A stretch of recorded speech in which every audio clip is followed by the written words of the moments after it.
आज हमारे corona virus के चलते हमारे वैश्विक परिदृश्य में संपूर्ण विश्व की आर्थिक, सामाजिक, सांस्कृतिक पहलू चरमरा से गए हैं। ऐसे समय में हमारे भारतीय प्रधानमंत्री के द्वारा देश की अर्थव्यवस्था को मजबूत करने के लिए, लोगों को आत्मनिर्भर बनाने के लिए, स्वदेशी ब्रांड को अपनाने के लिए, लघु कुटीर उद्योग, मझोला उद्योगों को डेवलप करने के लिए 20 लाख करोड़ का आर्थिक पैकेज दिया है। उन्होंने बताया है कि कोरोना ने हमें आत्मनिर्भरता के बारे में सचेत किया है कि हमें आत्मनिर्भर रहना चाहिए।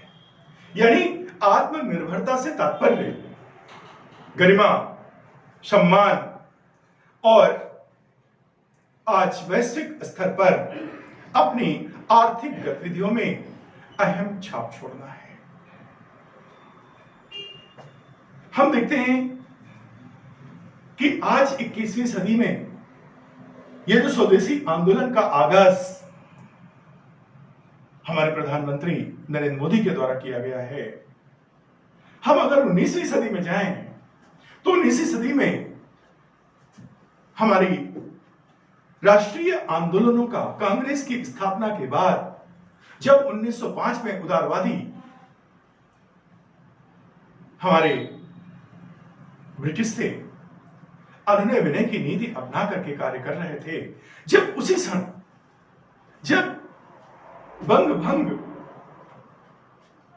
का ऐलान हुआ, बंगाल विभाजन का ऐलान हुआ, तो उसी समय हमारे कुछ क्रांतिकारी गर्मपंथी नेताओं ने, हमारे रविन्द्रनाथ टैगोर भी उसमें सम्मिलित हुए और स्वदेशी आंदोलन का आगाज किया। यानी किसी भी प्रकार से हम विदेशी वस्तुओं का इस्तेमाल नहीं करेंगे, विदेशी संस्थाओं का बहिष्कार करेंगे, विदेशी एजेंसियों का बहिष्कार करेंगे।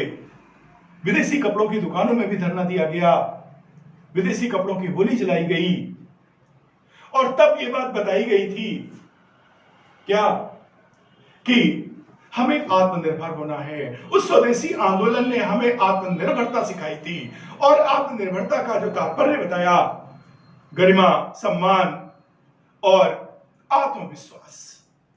आत्मविश्वास की घोषणा आर्थिक क्षेत्र में भी, सामाजिक क्षेत्र में भी, और इस तरीके से हम देखते हैं कि उसमें मुस्लिम और हिंदुओं ने मिलकर के कितने अच्छे से विदेशी चीजों का बहिष्कार किया था और शीघ्र ही 16 अक्टूबर को बंगाल विभाजन को अंग्रेजों को रद्द करना पड़ा था।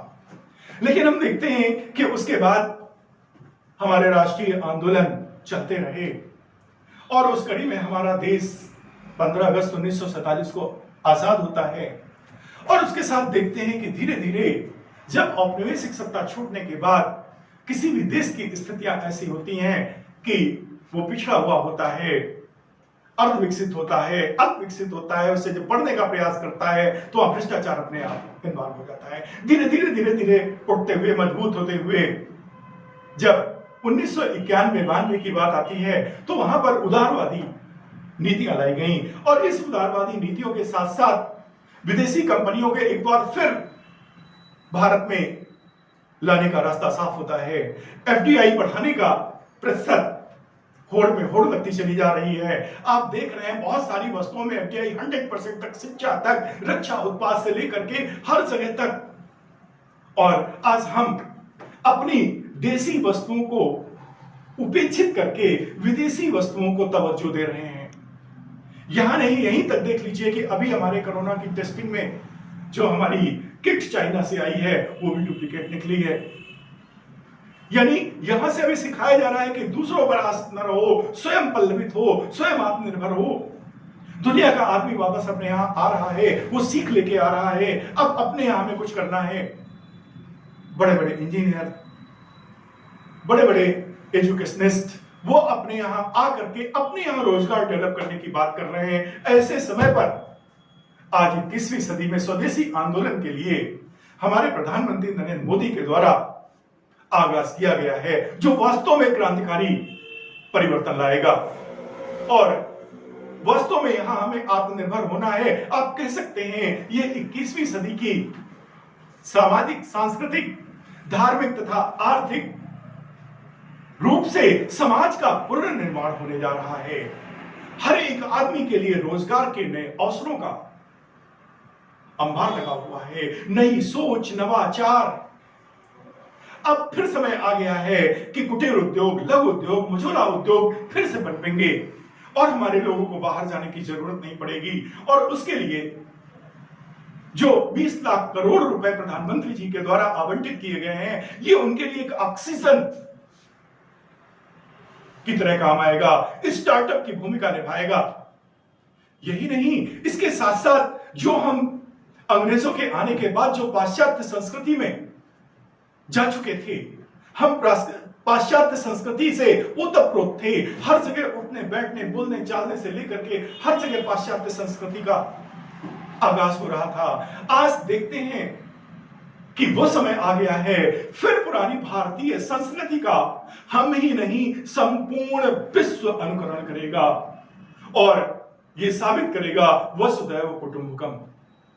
और भारत स्वयं अपने ही नहीं पूरे विश्व के लिए एक प्रकाश स्तंभ का काम करेगा। क्षेत्र क्या होंगे?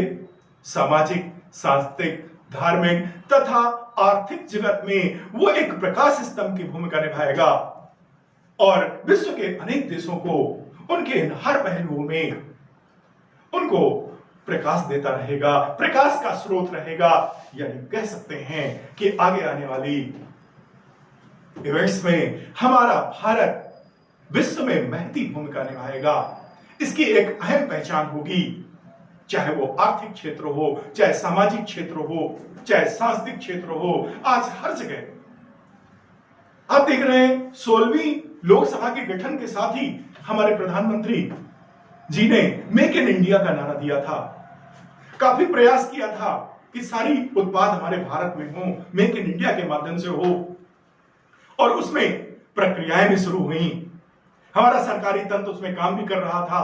लेकिन ये कोरोना वायरस आने के बाद जो सारी हमारी स्थितियां चरमरा गई हैं, उसके बाद एक नई संरचना का निर्माण में अहम भूमिका निभाने के लिए हमारी आत्मनिर्भरता, वास्तव में भारत आत्मनिर्भर हुआ है। आप देख रहे हैं इस कोरोना में भी उसने पूरे विश्व में महती भूमिका निभा रहा है। हर जगह इसका महत्व होता है, चाहे यहां से इस संकट की घड़ी में भी विदेशों को दवाई सप्लाई कराना, यहां तक कि आप देखते हैं योगा दिवस मनाने में भी हमारे भारत का महत्वपूर्ण योगदान माना जाता है। यानी वो एक ऐसा पल है जब संपूर्ण विश्व योगा के माध्यम से उस दिन एकत्रित होता है। इसका मतलब कि पताका तो भारत की है।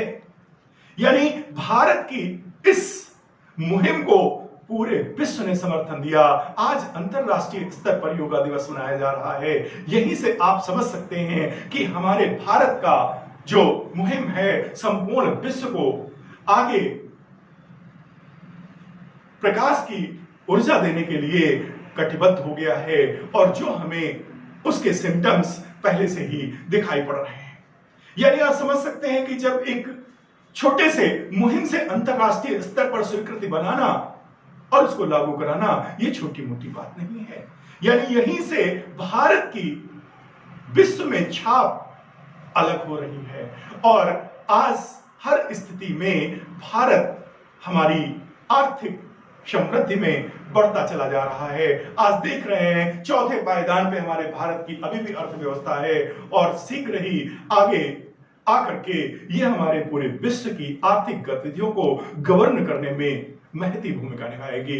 इस तरीके से हम कह सकते हैं कि 21वीं सदी का स्वदेशी आंदोलन का आगाज हो चुका है। हम सबकी सहभागिता आवश्यक है। धन्यवाद।